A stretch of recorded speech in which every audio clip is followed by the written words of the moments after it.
2 वर्षापूर्वी केलेलं गुढीपाडव्यावरचं भाषण काय झालंय मी तुम्हाला सांगतो. यांचं मी एके दिवशी माझे मित्र आशुतोष गोवारीकर यांचा लगान चित्रपट आला होता आणि त्या लगान चित्रपटाच्या नंतर त्यांचा स्वदेश चित्रपट आला होता. तो स्वदेश चित्रपट मी पाहायला गेलो. मला आशुने बोलवलं.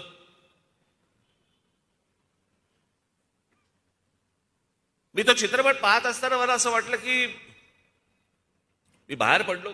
चित्रपट पाहिल्यानंतर बाहेर पडल्यावरती मी आशूला विचारलं, म्हटलं अरे आशू काय पिक्चर बनवला? म्हटलं असा काय पिक्चर असतो का? म्हटलं हा काय पिक्चर आहे? मी त्याला काही इकडचं तिकडचं त्याला मी चित्रपटाविषयी काही बोललो वगैरे वगैरे. घरी आलो आणि घरी आल्यानंतर मी विचार केला, मी खरंच चित्रपट पाहिला का? की माझ्या मागे लगान चित्रपट होता. लगान चित्रपट पाहिल्यानंतर मी ज्या वेळेला स्वदेश पाहायला गेलो त्यावेळेला मी माझा एक चित्रपट घेऊन गेलो होतो. माझ्या डोक्यात एक होतं की बाबा आशुतोष गोवारीकरने लगान बनवलाय, लगान नंतर एक असा चित्रपट असेल. आणि मग मी ज्यावेळेला परत तो चित्रपट पाहिल्यानंतर मी आशूला मी सांगितलं, म्हटलं आशू मला माफ कर, म्हटलं मी तो चित्रपट पाहिला नव्हता, मी काहीतरी डोक्यात वेगळंच घेऊन गेलो होतो. ती जी परिस्थिती होती ना ती अनेक पत्रकारांची होती, अनेक संपादकांची होती. गुढीपाडव्याच्या सभेला ते त्यांचं एक स्वतःचं भाषण घेऊन आले होते की नाही या विषयावरती राज ठाकरे बोलणार, या विषयावरती राज ठाकरे बोलणार, हा विषय आणतील, या विषयावरती बोलतील.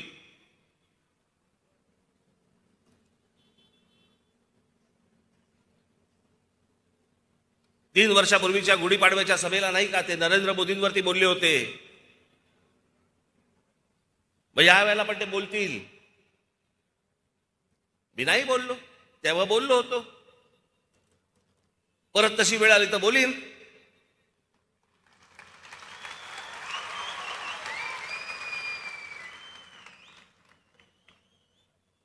इतरही विषय आहेत, तुमचेही वाभाडे काढायचे आहेत मला.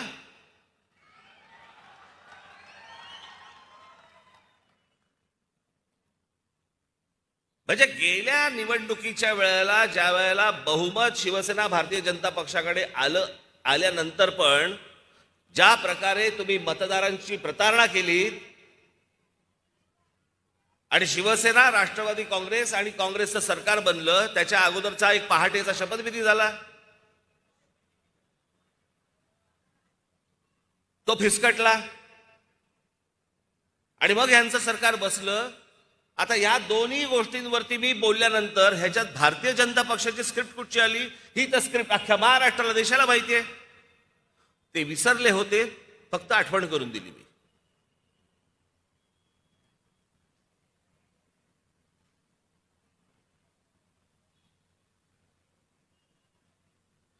ज्या वेळेला मी नरेंद्र मोदींवरती मी ज्या वेळेला बोलत होतो त्यांच्या भूमिका काही मला नाही पटल्या, उघडपणे बोललो. आता हे सांगतायत की मला म्हणे ईडीची नोटीस आली म्हणून मी म्हणे मी ट्रॅक बदलला. मी नाही ट्रॅक बदलला, मला नाही लागत ट्रॅक बदलायला.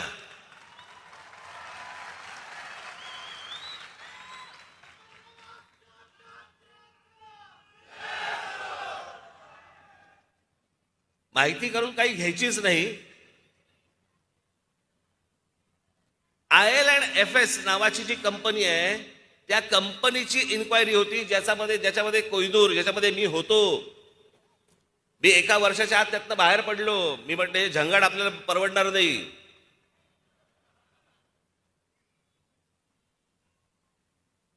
म्हणजे व्यवसाय नाही करायचा का कोणी?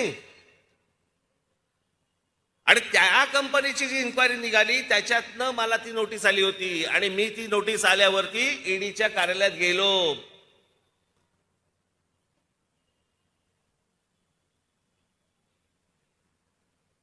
शरद पवार साहेबांना नुसती फक्त चाहूल लागली येते म्हणून. केवढं नाटक केलं त्याच्यावरती.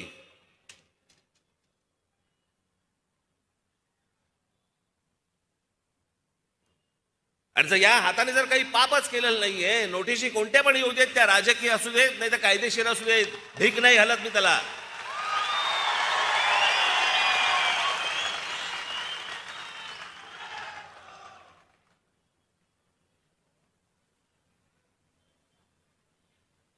बरं, ज्या वेळेला मी बोललो ती गोष्ट उघडपणे बोललो की मला ह्या भूमिका नाही पटल्या म्हणजे नाही पटल्या, पण त्याच नरेंद्र मोदींच्या सरकारमध्ये ज्या वेळेला एखादी भूमिका त्यांची, ज्या वेळेला त्यांचं धोरण 370 कलम ज्या वेळेला काश्मीरमधलं रद्द केलं, त्याला अभिनंदन करणारा पहिलं ट्विट माझं होतं.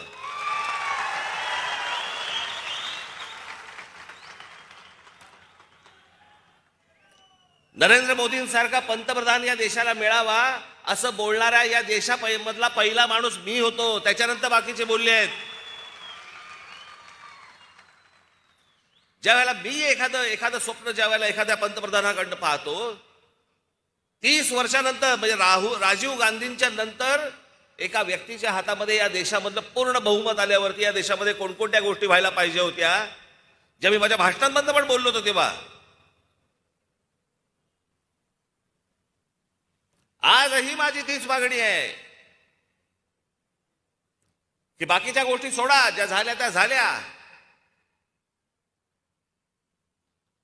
पण नरेंद्र मोदींना माझं सांगणं आहे, आजही सांगणं आहे, या 2 मागण्या तुम्ही पूर्ण करा. या देशावरती खूप मोठे उपकार होतील. एक म्हणजे या देशामध्ये समान नागरी कायदा आणा,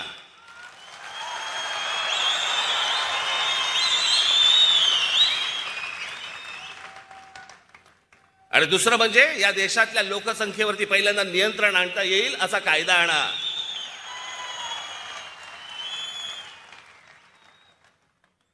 आम्हाला काय आसिया नाहीये की आमच्याकडे 1 तुमच्याकडे 5-5. आम्हाला त्याचा नाही त्रास होत, पण ज्या प्रकारे लोकसंख्या वाढते, ज्या प्रकारे हा देश एके दिवशी फुटेल,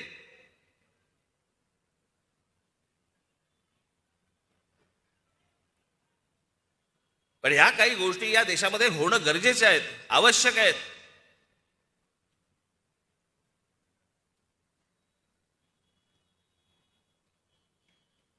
त्याच्यामुळे मला ज्या गोष्टींबद्दल विरोध करायचा होता तो मी केला. उद्या जर एखादी गोष्ट मला जर नाही पटली तर परत करीन, परंतु विनाकारण आपलं उठले, भाषणाला उठले आणि उगाच विरोध करायचा नाही. आता तुम्ही चिखल खाल्लाय, तुम्ही शेड खाल्लाय, आता तुमच्यावर.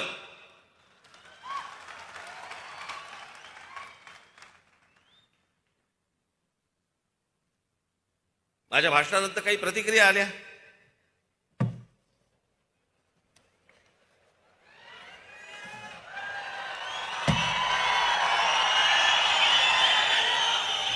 म्हटलं विसरायला नको.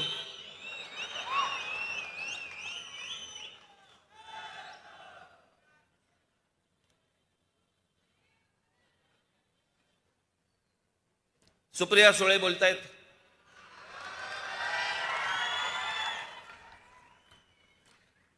लाव रे तो व्हिडिओ म्हणणारे एका नोटीशीने बदलतील याचं मला आश्चर्य वाटतं. म्हणजे मला आश्चर्य या गोष्टींचं वाटतं की एकाच घरात राहून अजित पवारांच्या घरी रेड पडते पण तुमच्या घरी रेड पडत नाही. ह्याचं कारण मला कळेल का?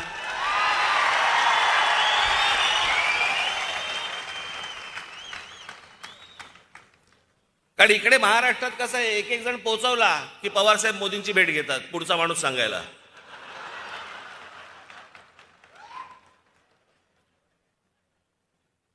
देशमुख गेले, मग परत एक भेट घेतली. अजितचं काय, मग रेड टाकल्या, रेड कंप्लीट झाल्या, परत भेट घेतली. तो जरा नवाब मलिक जरा फाजीलपणा जास्ती करतोय, जरा जरा थोडंसं लक्ष द्या. मग नवाब मलिक, आता नवाब मलिकांचं झालं. परवा दिवशी एक फोटो काढला सगळ्या राज्यसभेतल्या खासदारांचा, नंतर हळूच जाऊन परत आतमध्ये परत भेटले. मग काहीतरी संजय राऊत बद्दल बोलले. असं म्हणे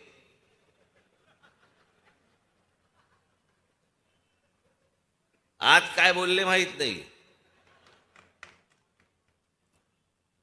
मी त्यांच्या वाढदिवसाच्या भाषणाच्या वेळेला बोललो होतो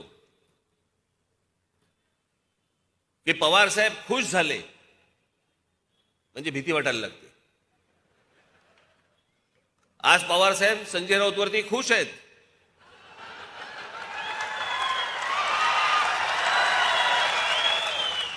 कधी टांगलेला दिसेल कळणार पण नाही. याच्यामध्ये अनेक काँग्रेसवाले गेलेले आहेत.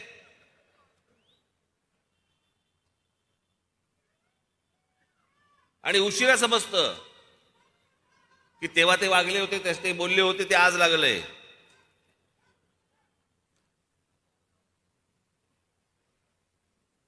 अजित पवारांच्याकडे रेड पडते, अजित पवारांच्या सख्या बहिणींच्या घरी रेड पडते, आणि त्याच्यानंतर देखील पवार साहेब आणि नरेंद्र मोदी यांचे अत्यंत मधुर संबंध राहतात. कसं काय? मी कधी बघितलं नाही पवार साहेबांना भडकलेलं कधी बोलताना. मी ज्या वेळेला उघडपणे बोलत होतो त्यावेळेला ह्यांच्या शेपट्या आतमध्ये होत्या सगळ्यांच्या. हे कोणी बोलले नाही, ते दुसरे एक ते जयंत पाटील.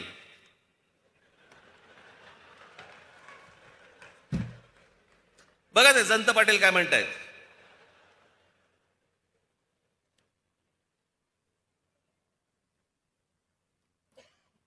हे कधी म्हणे गेले होते उत्तर प्रदेशामध्ये की ज्यांना आता उत्तर प्रदेशचा कौतुक वाटतं. जयंत पाटील, माझं भाषण नीट ऐका.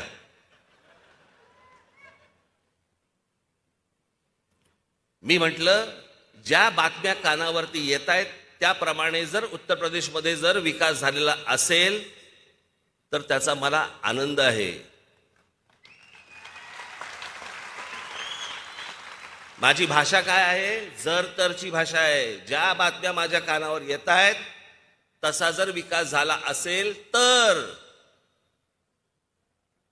तुम्हाला आठवत असेल तर गेल्या 2014च्या लोकसभा निवडणुकीच्या वेळेला मी सतत सांगत होतो की पंतप्रधान नरेंद्र मोदी उद्या नरेंद्र मोदी जेव्हा पंतप्रधान होतील ते झाल्यावरती त्यांनी उत्तर प्रदेश, बिहार आणि झारखंड या 3 राज्यांकडे लक्ष द्यावं. त्या 3 राज्यांचा विकास करावा. या 3 राज्यांमधून बाहेर पडणारी माणसं जी महाराष्ट्रामध्ये येत आहेत, महाराष्ट्र यांचं ओझं सहन करू शकत नाही.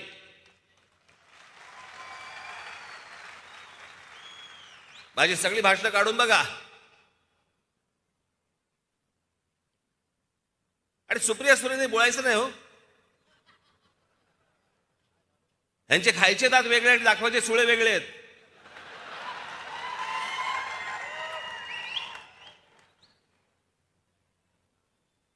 जयंत पाटील, आता जयंत पाटलाला काही सांगा, चकित चंदू.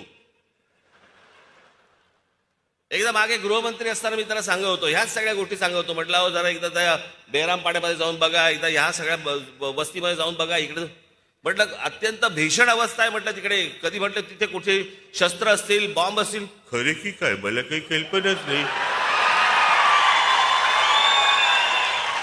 सतत चेहरा चकित चंदू. आश्चर्य झालेलं असतं, सारखं आश्चर्य.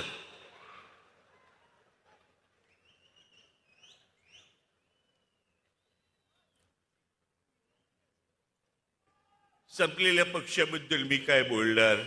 संपलेला पक्ष, अरे येऊन बघा, हा काय संपलेला पक्ष आहे का?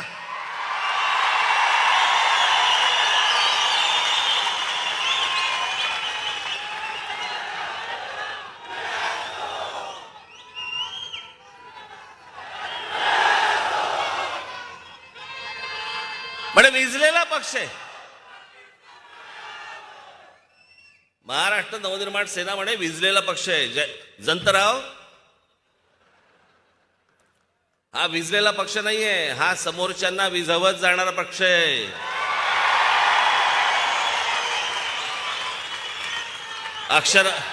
माझ्या अक्षरावरती जरा थोडासा इकडे तिकडे झालं असेल तर बघून घ्या.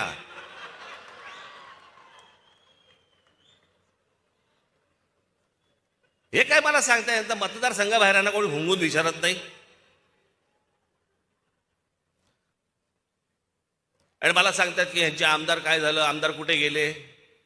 राष्ट्रवादी काँग्रेस हा निवडून येणाऱ्या आमदारांचा, उमेदवारांची मोळी आहे. ती निवडून येणाऱ्या जे लोक असतात त्यांना एकत्र करून बांधलेली मोळी आहे. त्याची रस्सी फक्त पवार साहेब आहेत. ही माणसं कुठच्याही दुसऱ्या पक्षामध्ये गेली की निवडून येतील.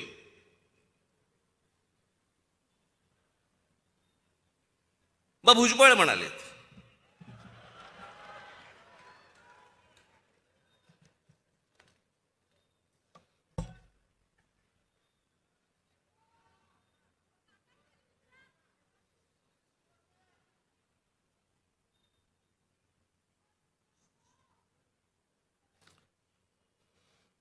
भुजबळ म्हणतायत त्यांनी माझ्यावरती टीका केली हे खरं आहे.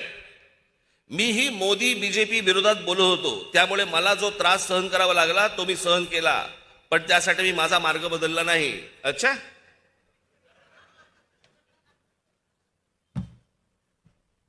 भुजबळ साहेब, तुमचे सीए, तुमचा चार्टर्ड अकाउंटंट आणि तुमच्या बरोबरचा एक माणूस यांनी केलेल्या केसेसमुळे तुम्हाला आज जावं लागलं. भारतीय जनता पक्ष किंवा मोदींवरती टीका केल्यामुळे नाही जावं लागलं. यांच्या संस्थेमधल्या गैरव्यवहारामुळे जावं लागलं आतमध्ये. मोदींवरती टीका केली म्हणून नाही जावं लागलं. 2-2.5 वर्ष जेलमध्ये गेल्यानंतर पहिला शपथविधी यांचा होतो. बरं, सगळेजण सांगतायत संपलेला पक्ष आहे, त्याच्यावर काय बोलणार, तरी बोलतायत. रकानेच्या रकाने भरतायत, रकानेच्या रकाने लिहितायत.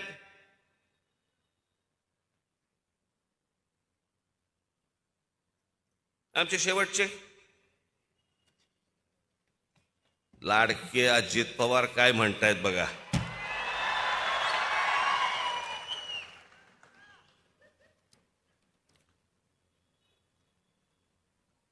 त्यांचा एक आवडता शब्द आहे पठ्ठ्या. यांना काय म्हणे, भोंगे आत्ताच दिसले का म्हणे, आत्ताच सुचले का, याच्या अगोदर काय म्हणे झोपा काढत होतात का. अजित पवार, मी कधी कधी कुठची गोष्ट बोललोय ना, हे मला नीट आठवतंय. आणि तुमच्या फक्त माहितीसाठी म्हणून मी 3 व्हिडिओज आणलेत.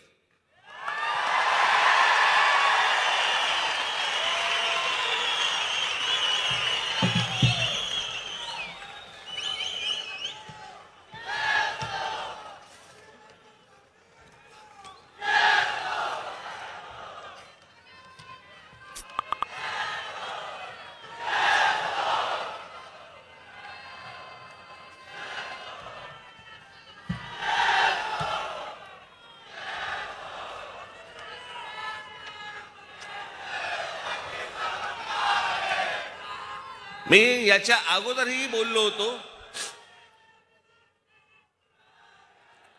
परंतु त्याचे मला काही व्हिडिओ सापडले नाहीत. सोक्षमोक्ष लावलेला बरा असतो.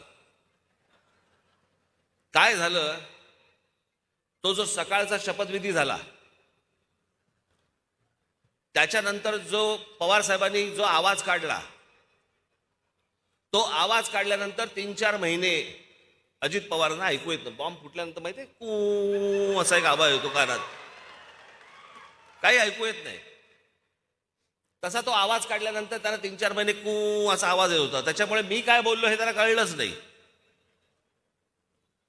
तरी पण मी तुम्हाला पहिला जे मी माझं बोलणं बोललोय 28 जुलै 2018 या दिवशी मी काय बोललोय तुम्ही बघा. आज महाराष्ट्रामध्ये असतील नाही तर देशामधले अनेक मुसलमानांना मी अनेक येतात तेव्हा मी त्यांना पण सांगतो, कशासाठी पाहिजे तुम्हाला लाऊडस्पीकर. सकाळची बांग देताना किंवा काय सकाळची अजान देताना आणि नंतरच्या तुम्हाला काय बांग देताना कशाला लाऊडस्पीकर पाहिजे. कोणाला कळवायचं असतं तुम्हाला. नमाज पडायचं आहे घरामध्ये पडा ना, रस्ते कशाला अडवताय.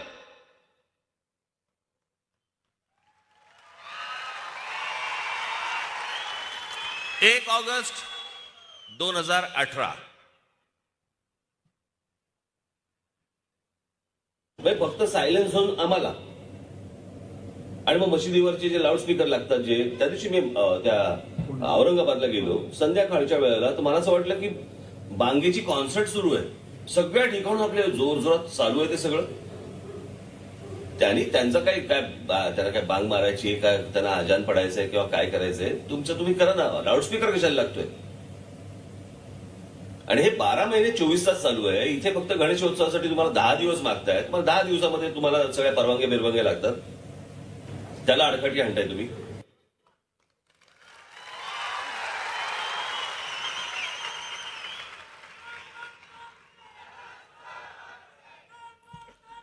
आता लॉकडाऊन लागायच्या अगोदर महाराष्ट्र नवनिर्माण सेनेचं जानेवारी 23 ला जे अधिवेशन झालं होतं त्या अधिवेशनामध्ये मी काय बोललो होतो?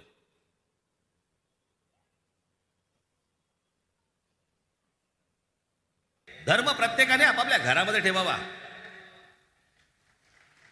आणि त्याच्यासाठी मशिदींवरचे जे लागणारे भोंगे आहेत हे भोंगे देखील तितकेच बंद झाले पाहिजेत. हे तेव्हाच मी बोललो होतो.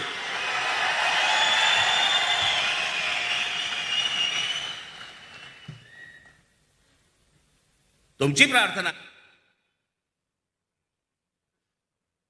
धर्म प्रत्येकाने आपापल्या घरामध्ये ठेवावा आणि त्याच्यासाठी मशिदींवरचे जे लागणारे भोंगे आहेत हे भोंगे देखील तितकेच बंद झाले पाहिजेत. हे तेव्हाच मी बोललो होतो.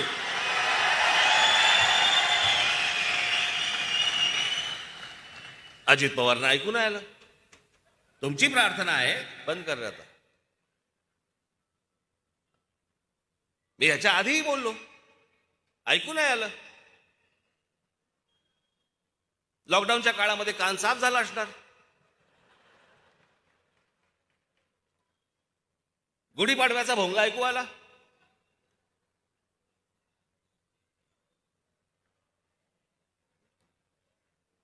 बरं मी चुकीचं काय बोललो? या मशिदींवरच्या भोंग्यांचा अख्ख्या देशाला त्रास होतोय. ह्याच्यामध्ये धार्मिक विषय कुठे आहे?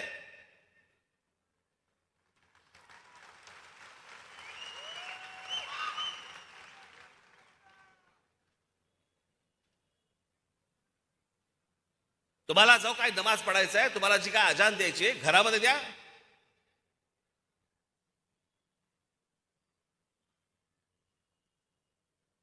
शहरांचे रस्ते कशाला अडवताय? शहरांचे फुटपाथ कशाला अडवताय?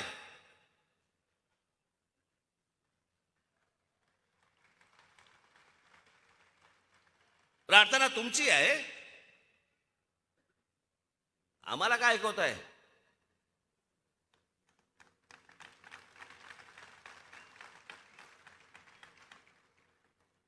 आणि जर सांगून जर समजा तुम्हाला समजत नसेल की हे भोंगे खाली उतरवा, तुम्ही आम्हाला विनाकारण त्रास देऊ नका, हे जर नीट सांगून समजत नसेल तर तुमच्या मशिदीच्या बाहेर आम्ही हनुमान चालीसा लावणार म्हणजे लावणार.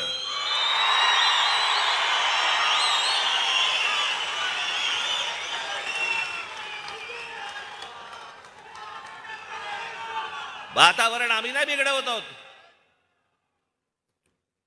आम्ही वातावरण नाही बिघडवत आहोत. हा धार्मिक विषय मुळात नाहीच आहे. हा सामाजिक विषय आहे. वयस्कर लोकांना, विद्यार्थ्यांना, महिलांना, सर्वांना या गोष्टींचा सकाळी त्रास होतो. 5-5 वेळा तुम्ही दिवसभराबंद तिकडे नमाज पडता, बांग देता.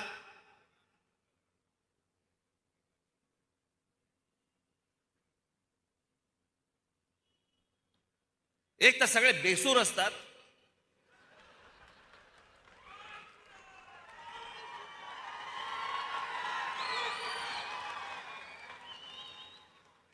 काय म्हणून आम्ही ऐकायचं?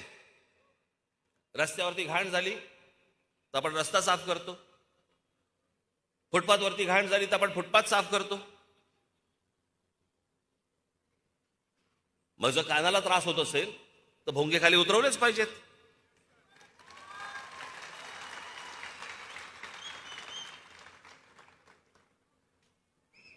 आणि राज्य सरकारला माझं सांगणं आहे, याच्यामधून आम्ही मागे हटणार नाही. तुम्हाला काय करायचं असेल ते करा. या गोष्टीचा एकदा सोक्षमोक्ष हा लागलाच पाहिजे. ज्या देशांमध्ये तुम्हाला तिथे बंदी आहे, अनेक परदेशामधल्या देशांमध्ये बंदी आहे, निमूटपणे ऐकता ना तिकडे.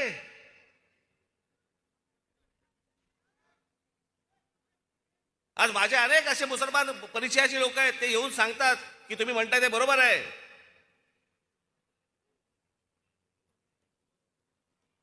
असा कोणता धर्म आहे जो दुसऱ्या धर्मीयांना त्रास देतो? आज तुमचा रमजान चालू आहे, आम्ही समजू शकतो.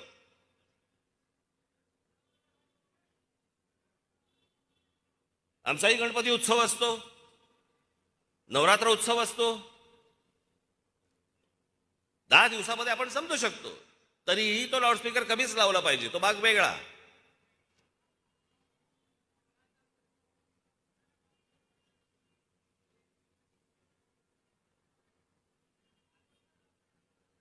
काही सणवार असेल तर आपण समजू शकतो.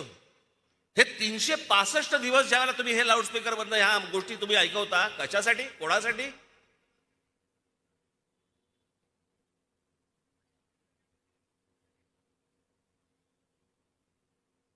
3 तारखेला ईद आहे.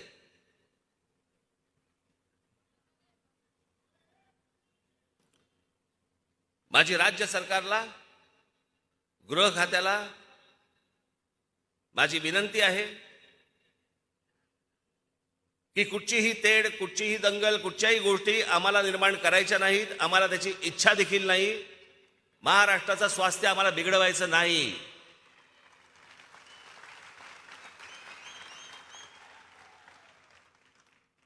पण आज 12 तारीख आहे. 12 ते 3 मे महाराष्ट्रातल्या सगळ्या मशिदींवरच्या मौलवींशी तुम्ही त्यांना बोलवून घ्या. त्यांना सांगा सर्व मशिदींवरचे लाऊडस्पीकर हे उतरले गेले पाहिजेत, खाली आले पाहिजेत. 3 तारखेनंतर तुम्हाला कोणताही त्रास आमच्याकडनं होणार नाही.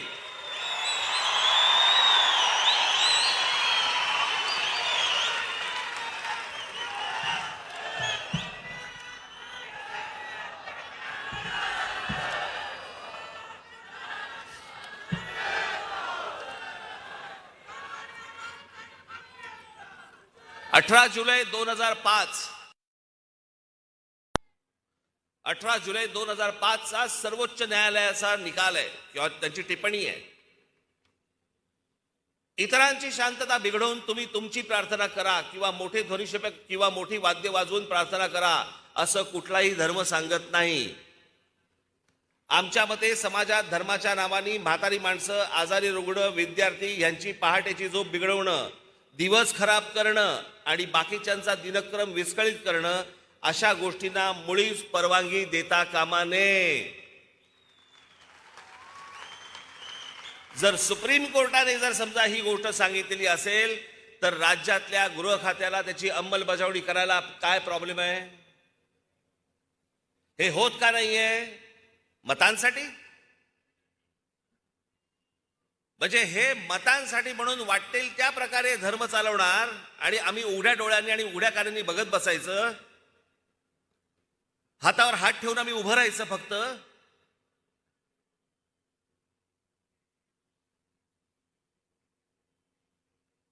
आणि हा देशभर त्रास आहे.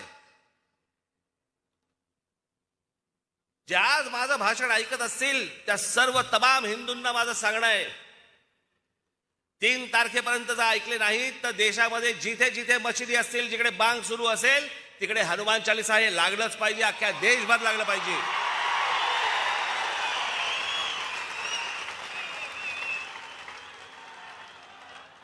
आम्हाला काय त्रास होतो तो एकदा त्यांना होऊ देत. एकमेकांना त्रास देणारा धर्म असू शकत नाही.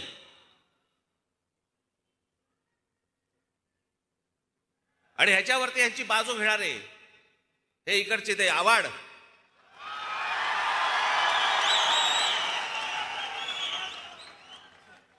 काय पण फिराय नागाने फणा काढावा ना.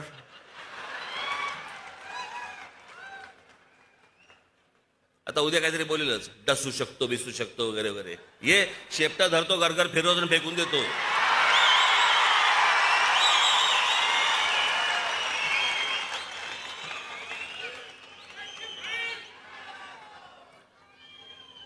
राज ठाकरेंनी म्हणे सांगितल्याप्रमाणे कुठच्या दर्ग्यामध्ये किंवा कुठेही मदरशामध्ये जर समजा वस्त्रा जरी सापडला तरी मी राजकारण संन्यास घेईन. सापडेल कसा? दाढी करतच नाहीत.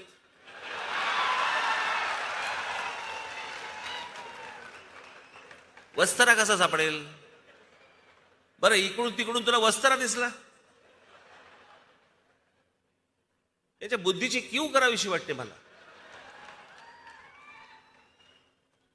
आवाड, आता मी 4 गोष्टी तुम्हाला वाचून दाखवतो.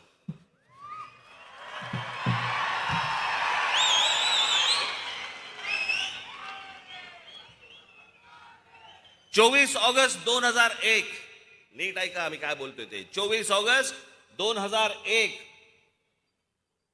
रोजी मुंब्रा कौसा परिसरात सिमी नावाची जी आतंकवादी संघटना आहे, सिमीच्या 6 हस्तकांना अटक.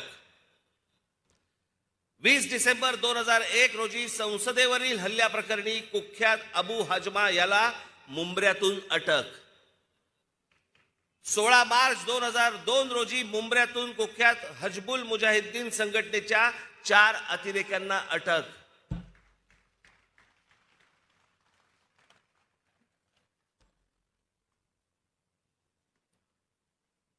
कोणा एका नेत्याच्या हत्येचा कट रचल्याप्रकरणी 3घांना अटक.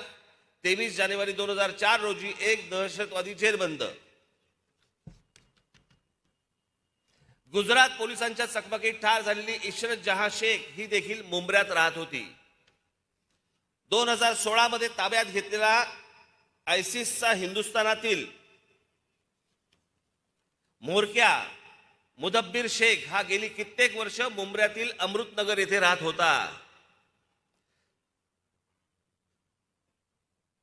17 एप्रिल 2003 रोजी लष्कर ए तोयबाच्या 2 अतिरेक्यांना अटक.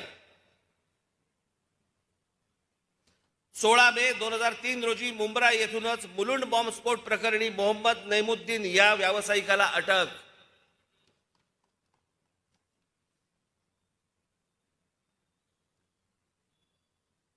मुंब्र्यात रिजवान मोमीन या संशयित अतिरेक्याला अटक.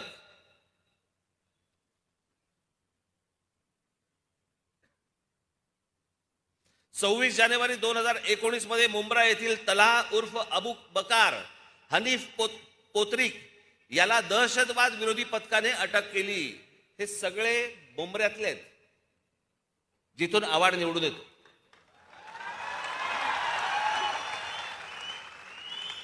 आता तुम्ही म्हणाल की वस्तारा नाही सापडला, आता कसा संन्यास घेणार? मी कुठे बोललो होतो अतिरेकी सापडत नाहीत म्हणून? या अशा अनेक असंख्य घटना या देशामधल्या अनेक मदरसांमध्ये चाललेल्या आहेत. याच्यामध्ये पाकिस्तानी सगळे हस्तक आहेत, याच्यामध्ये अतिरेकी आहेत, याच्यामध्ये शस्त्र सापडत आहेत.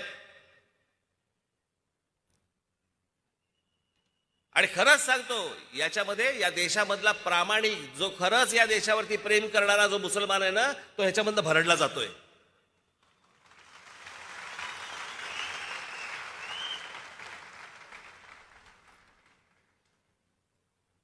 हे आमचे सलीम मामू शेख बसले इथे. सलीम मामा उभा राहा.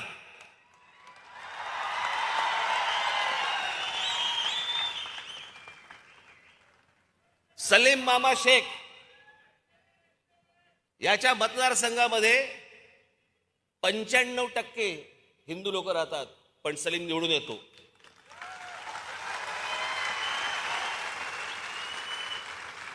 याचं कारण हे मराठी मुसलमान, या देशावरती प्रेम करणारे मुसलमान, या देशाशी प्रामाणिक असलेले मुसलमान असंख्य आहेत, पण हे या लोकांमुळे भरडले जात आहेत. हा जो देशामध्ये धर्माचा अतिरेक करणारी जी लोक आहेत ना, हे त्यांच्यामुळे भरडली जात आहेत.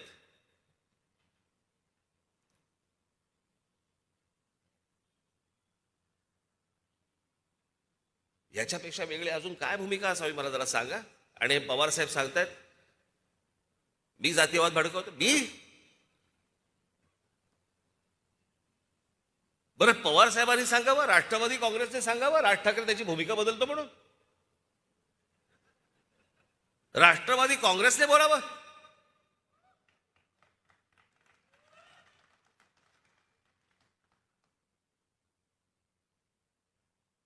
हेच शरद पवार ज्या वेळेला सोनिया गांधी विदेशी पंतप्रधान परदेशी पंतप्रधान या देशाला चालणार नाही हे बोलणारी पहिली व्यक्ती सन्माननीय माननीय बाळासाहेब ठाकरे होती की ज्यांनी सांगितलं परदेशी व्यक्ती चालणार नाही म्हणून या देशात.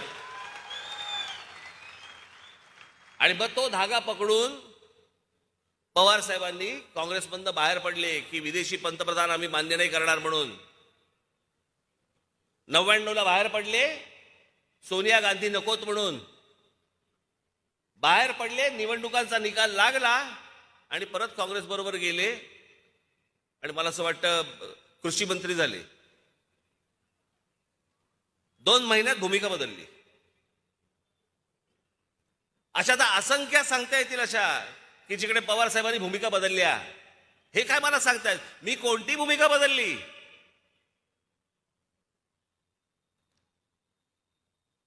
हिंदुत्वाची भूमिका मी आज नाही आणली आहे. आठवून बघा, या देशामध्ये पाकिस्तानी कलावंतांना ढोंगणावरती लात मारून हाकलून देणारी संघटना कोणती होती, पक्ष कोणता होता?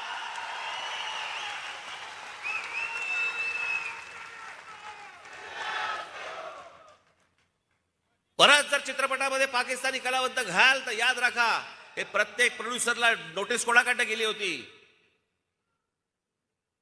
जे आपल्याकडे येऊन गाणी गात होते, आपल्याकडे येऊन चित्रपटामध्ये काम करत होते, या सगळ्यांना ज्यांनी हाकलून दिलं तो माझा महाराष्ट्र सैनिक होता.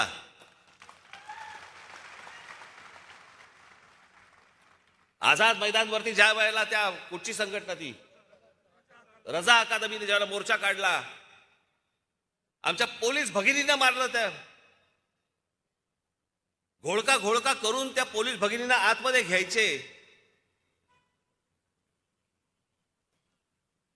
आणि त्याला काय शारीरिक त्रास दिले हे आमचे इथे पत्रकार आहेत सगळे. यांच्या गाड्या फोडल्या, जाळल्या, आमच्या पोलिसांना मारलं, कोणी प्रतिक्रिया नाही दिली.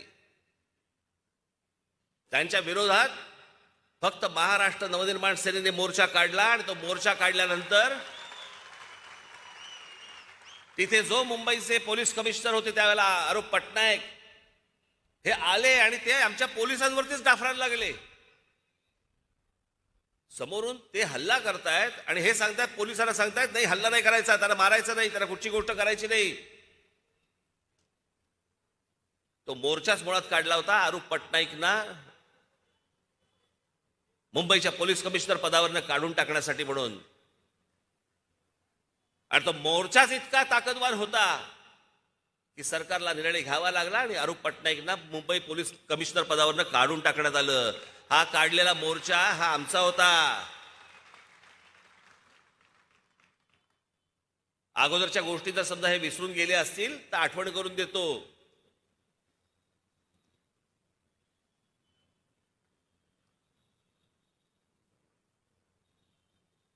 एकदम सगळे त्या गुढीपाडव्याच्या सभेनंतर एकदम सरफटले सगळे.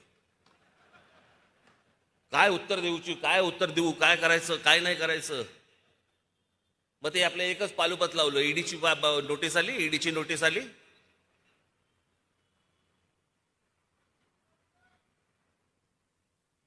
परत आली तर परत जाईल.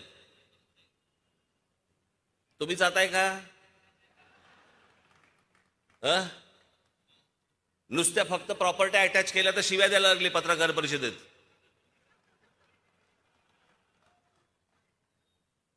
काय पण भाषा पत्रकार परिषदेमधली. पत्रकार परिषदेमध्ये येऊन एका वर्तमानपत्राचा संपादक येतो आणि तो काय म्हणतो, भडवा, चुतिया. कशामुळे झालं हे सगळं? कारण आलं इथं अंगाशी.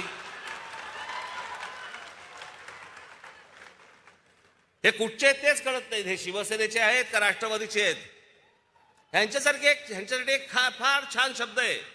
आमच्या आजोबांनी फार छान शब्द काढला होता असल्या वृत्तीच्या लोकांसाठी. हे सगळे लवंडे.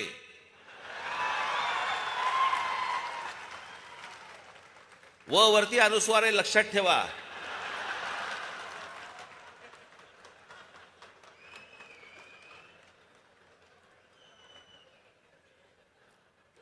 म्हणजे काय तर आपल्याकडे पूर्वी जेवायला पत्रावळी असायची आणि मग ती एक द्रोण असायची. त्या द्रोणीमध्ये वरण टाकलं, आमटी टाकली की ती तिकडे पण लटकते. मग ती लवंडे जिकडे म्हणून ते लवंडे. शिवसेनेकडनं पडलं की शिवसेनेकडे लवंडे, राष्ट्रवादीकडनं पडलं की राष्ट्रवादीकडे लवंडे. ती असे लवंडे.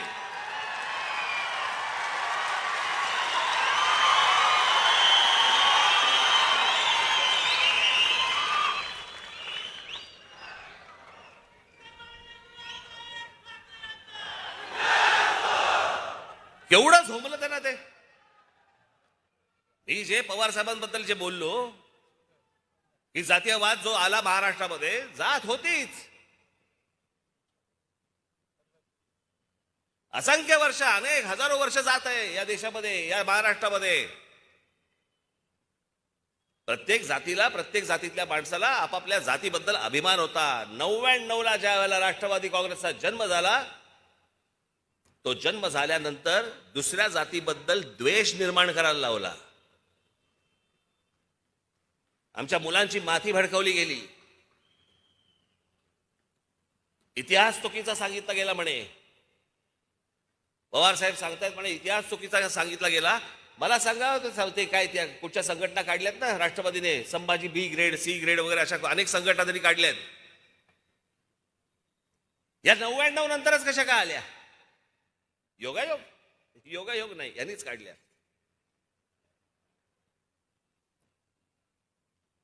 तुम्हाला मी शरद पवार साहेबांच्या एक मुलाखत घेतली होती पुण्याला. मी त्याच्यामध्ये हा प्रश्न विचारला होता. आज विचार काढून बघा. मी त्याच्या पुढे त्यांचं वय ऐकून बघून मी फार खोलात गेलो नाही.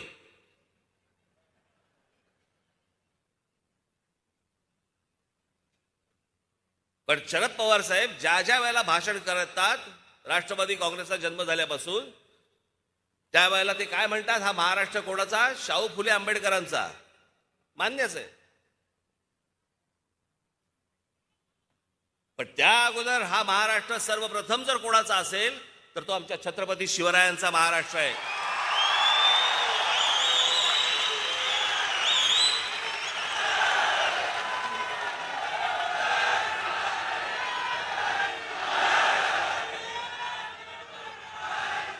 पण शरद पवार साहेब कधीही छत्रपतींचं नाव घेताना तुम्हाला दिसणार नाहीत, कुठच्याही सभेमध्ये दिसणार नाहीत. कारण छत्रपतींचं नाव घेतल्यानंतर मुसलमान मतं गेली तर काय करायचं? आणि म्हणून शिवछत्रपतींचं आमच्या कधीही ते नाव घेत नाहीत. शाहू फुले आंबेडकर. आणि मग छत्रपतींवरचं राजकारण करायचं असेल, त्याच्यामध्ये जर जातीचं राजकारण करायचं असेल, माझ्या महाराष्ट्रामधल्या मराठा बांधवांची, भगिनींची जर माथी भडकवायची असतील, मग दुसरे कोणीतरी पुस्तकं लिहिलीत, मग ती ब्राह्मणांनी पुस्तकं लिहिलीत, मग अजून कोणीतरी काहीतरी लिहिलंय. त्यांचंच एक भाषण बघत होतो म्हणे. अफजल खान म्हणे इथे आला होता, त्यावेळेला महाराजांनी त्याचा कोथळा बाहेर काढला, पण त्याच्यामध्ये काही हिंदू मुसलमान असं काय नव्हतं. मग पवार साहेब तो कशासाठी आला होता? तो काय केसरी टूर्स आणि काय ते वीणा वर्ल्डचं तिकीट घेऊन आला होता काय महाराष्ट्र दर्शन करायचं म्हणून? छत्रपतींची आमच्या ओळख काय? छत्रपतींनी ज्या वेळेला या स्वराज्याची शपथ घेतली त्यावेळेला हातामध्ये ध्वज कोणता घेतला? भगवा घेतला, आमच्या भागवत धर्माचा घेतला, आमच्या महाराष्ट्राचा घेतला, आमच्या संतांचा घेतला, आमच्या मंदिरांवरचा घेतला.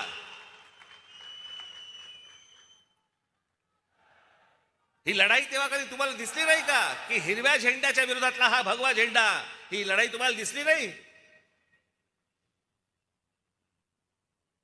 स्वतः शरद पवार साहेब हे स्वतः नास्तिक आहेत, त्याच्यामुळे ते धर्माकडे बघताना नास्तिकतेतनं बघतात.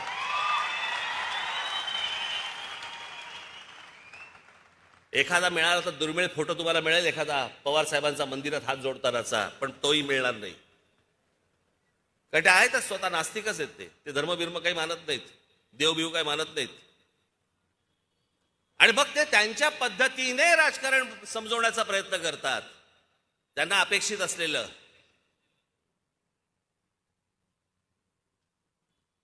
आणि मग त्याच्यामध्ये काय बाबासाहेब पुरंदरे सॉफ्ट टार्गेट, त्याशी मी सांगितलं तुम्हाला. बाबासाहेब पुरंदरेंनी चुकीचा इतिहास सांगितला. कोणत्या पानावरती कोणत्या ओळीत सांगितला ते तर सांगा ना.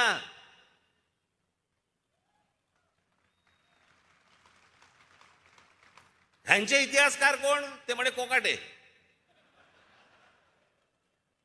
कोण कोकाटे? बरं, महाराजांवरती आजपर्यंत रणजित देसाईंनी लिहून ठेवलं, संभाजी राजांवरती आमच्या शिवाजी सावंतांनी लिहून ठेवलं, बाबासाहेबांनी लिहिलं, आमच्या मेहेंदळींनी लिहिलं, अनेक लोकांनी लिहिलंय.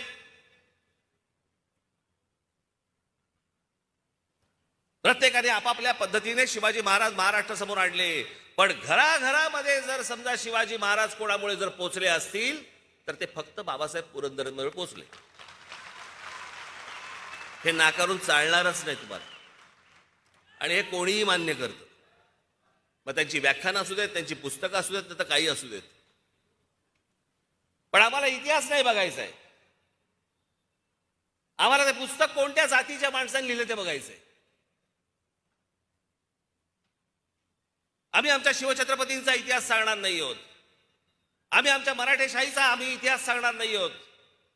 आम्ही मराठेशाहीचा इतिहास सांगताना आम्ही त्याच्यामध्ये फोड करणार. फोड काय करणार की बघा पेशव्यांनी चालवलेलं, पेशव्यांनी केलेली गोष्ट काय, पवार साहेब काय चाललंय. तुमच्यासारख्या बुजुर्ग माणसाने या महाराष्ट्र राज्यामधला जातीपातीचा हा भेद गाडला पाहिजे, गाडून टाकला पाहिजे. तुम्ही याच्यासाठी प्रयत्न केले पाहिजेत. पण तुमच्या स्वतःच्या राजकीय स्वार्थासाठी म्हणून या सगळ्या गोष्टी करताय तुम्ही. या शरद पवार साहेबांकडे अनेक गुण आहेत, खरंच घेण्यासारखे आहेत. पण ह्याचं काय करायचं? मी त्यांच्या वाढदिवसाच्या वेळेला जेव्हा भाषण केलं होतं त्या भाषणाची माझी पहिली लाईन, तुम्ही पहिली ओळ आज काढून बघा.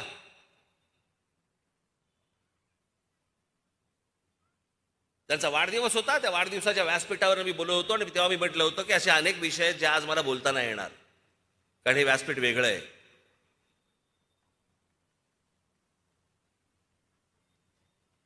पण हा जातीपातीचा जो चिखल महाराष्ट्रामध्ये होतोय, घडतोय, याला यांचं काय राजकारण करायचं करू देत. माझी महाराष्ट्रातल्या माझी सर्व बांधवांना, भगिनींना माझी विनंती आहे, यातनं बाहेर या. यातनं आपल्या हाताला काही लागणार नाहीये. ही सर्व मंडळी फक्त केवळ तुमचा वापर करून घेतील. कुठे गेलं ते मराठा आरक्षण? लाखाचे मोर्चे निघाले. उन्हातानामधनं माझे बांधव भगिनी सगळ्या ठिकाणी मोर्चे घेऊन फिरले. काय झालं त्याचं आठवत असेल तुम्हाला. तेव्हा एकटा राज ठाकरे तुम्हाला सांगत होता हे होणार नाही, ह्याला करायचंच नाहीये, ह्याला निवडणुकीसाठी फक्त तुम्हाला उचकवायचं होतं.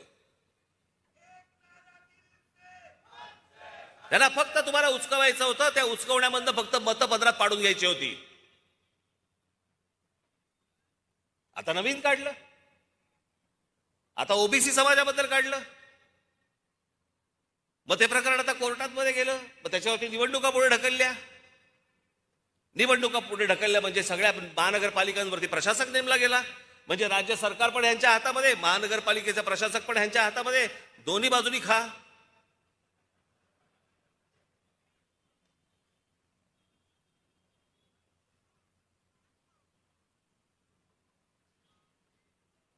काय हा वैभवशाली महाराष्ट्र आपला, काय इतिहास आपला.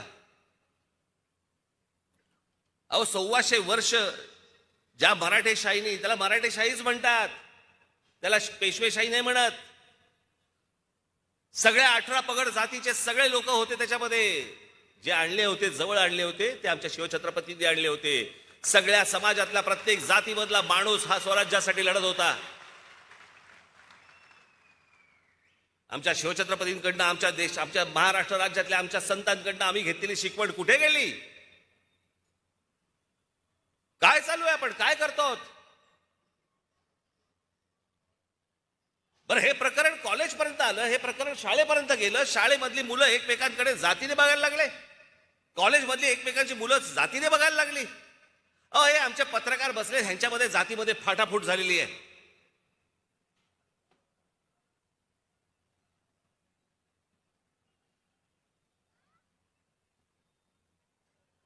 महाराष्ट्राला कोणी हरवू शकलं नव्हतं. महाराष्ट्राला हरवतंय कोण? आमची जात.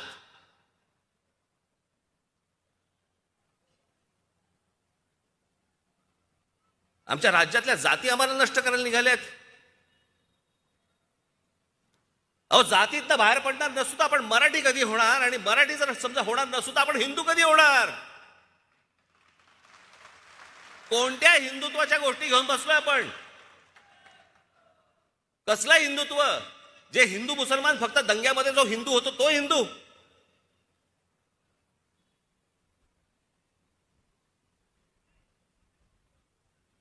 या सगळ्यांपासून माझे महाराष्ट्राच्या सगळ्यांना माझी हात जोडून विनंती आहे, ह्या सगळ्या भामट्यांपासून दूर राहा. हे महाराष्ट्र त्यांच्या स्वार्थासाठी खड्ड्यात घालतील. स्वतःला हवे असलेल्या पैशांसाठी हे महाराष्ट्राला खड्ड्यात घालतील. कोणाला कशाची चिंता नाहीये. त्या एसटी कर्मचाऱ्यांकडे बघा, 4 महिने 5 महिने अनेक महिने झाले त्यांचे संपत मिटत नाहीये. मी स्वतः पवार साहेबांकडे माणसं घेऊन गेलो होतो. लगेच ह्याच्यावरती आपण तोडगा काढू. अजून तोडगा निघालेला नाहीये. तोडगे निघत नाहीत. गेल्या वर्षीपासून संप सुरू आहे. त्याची दिवाळी खराब गेली, सगळं खराब गेलंय. एकदा काय ते निश्चित त्यांना सांगा तरी, काय होणार आहे त्यांच्या भविष्यामध्ये, आयुष्यामध्ये. कशाचा कशाला पत्ता नाही, आणि आम्हाला कशामध्ये गोंधळून टाकतायत. ह्यांचे रोजचे चालले, ह्याला जेलमध्ये टाक, त्याला जेलमध्ये टाक, हा इथून बडबड करतोय, तो तिकडून बडबड करतोय, आणि आमच्या टेलिव्हिजन चॅनलवरती दुसऱ्या बातम्या नाहीत. आम्ही सगळं विसरून गेलोय. आज महाराष्ट्रामध्ये मोठ्या प्रमाणावरती लोड शेडिंग सुरू झालेलं आहे. आमच्याकडे काय नाही, छोटक फुटक बातम्या येतील, संपला विषय. उद्या परत हे भांडायला मोकळे, परत हे काहीतरी बोलतील, परत हा काहीतरी बोलणार. टेलिव्हिजन चॅनल्सना देखील माझी हात जोडून विनंती आहे, बाबांनो, हे बैल बंद करून टाका त्यांना. तुम्ही एक निर्णय घ्या की नाही, हे आम्ही दाखवणार नाही. जे महाराष्ट्राचं हिताचं आहे ते एवढंच आम्ही दाखवू. काही गरज नाही 24 तास दाखवायची. चांगलं जर समजा तुम्ही 5 तास दाखवलं ना तरी महाराष्ट्र सुखी होईल. पण ह्या सगळ्यामधनं बाहेर येणं आवश्यक आहे, गरजेचं आहे. लोकांना वाटत असेल की हे भोंग्याचं राज ठाकरे राजकारण करतोय. मला राजकारण करायची गरज वाटत नाही. मला जे आहे, हा महाराष्ट्र, हा देश साफ झाला पाहिजे, नीट झाला पाहिजे, सुरक्षित राहायला पाहिजे. माझ्या माता भगिनी ज्यावेळेला रस्त्याने फिरतील, कुठेही जाताना, त्यांना सुरक्षित वाटलं पाहिजे. आमच्या महाराष्ट्रामधली, देशामधली जी वयस्कर लोक आहेत, लहान मुलं आहेत, अभ्यास करणारे आहेत, त्यांना या भोंग्यांचा त्रास होता कामा नये. आणि त्याच्यासाठी म्हणून जर समजा उद्या काही केसेस अंगावरती घ्यायच्या झाल्या, माझ्या सकट आम्ही घेऊ. माझ्यावर काहीतरी 100-125 केसेस आहेतच.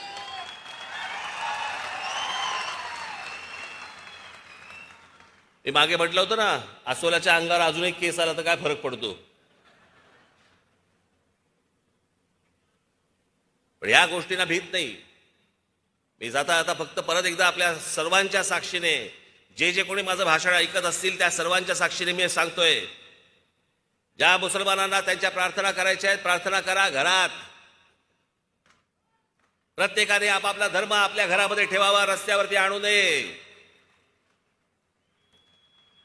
जेव्हा सणासुदीचे ज्यावेळेला दिवस असतील त्यावेळेला 10 दिवस 15 दिवस आपण समजू शकतो. पण 365 दिवस 24 तास हे नाटक लफडं चालणार नाही यापुढे महाराष्ट्रात.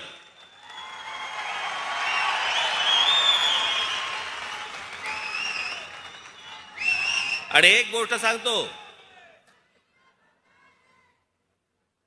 आता हनुमान चालीसा सांगितलंय.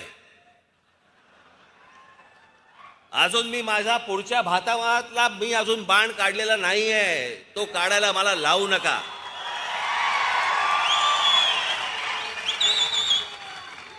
आणि म्हणून माझी या संपूर्ण राज्य सरकारला माझी हात जोडून विनंती आहे, केंद्राला ही विनंती आहे माझी, की जिथे समाजाला त्रास होतोय असल्या कोणताही धर्म असता कामा नये. जे मुसलमान बांधव आहेत त्या मुसलमान बांधवांना सगळ्यांना सांगा की उद्या कुठच्याही प्रकारचा आपल्याला तेढ निर्माण करायची नाही. आपल्याला दंगली नको आहेत. आपल्याला महाराष्ट्रात सगळ्या सुखीचं चांगलं वातावरण आपल्याला महाराष्ट्रामध्ये ठेवायचं आहे. आपण स्वतःहून या सगळ्या मशिनींवरचे लाऊडस्पीकर खाली उतरवा. आपली प्रार्थना आपल्या घरात ठेवा. महाराष्ट्र आनंदी करा. एवढीच फक्त एक इच्छा व्यक्त करतो आणि आपल्या सर्वांची मी रजा घेतो. धन्यवाद. जय हिंद, जय महाराष्ट्र.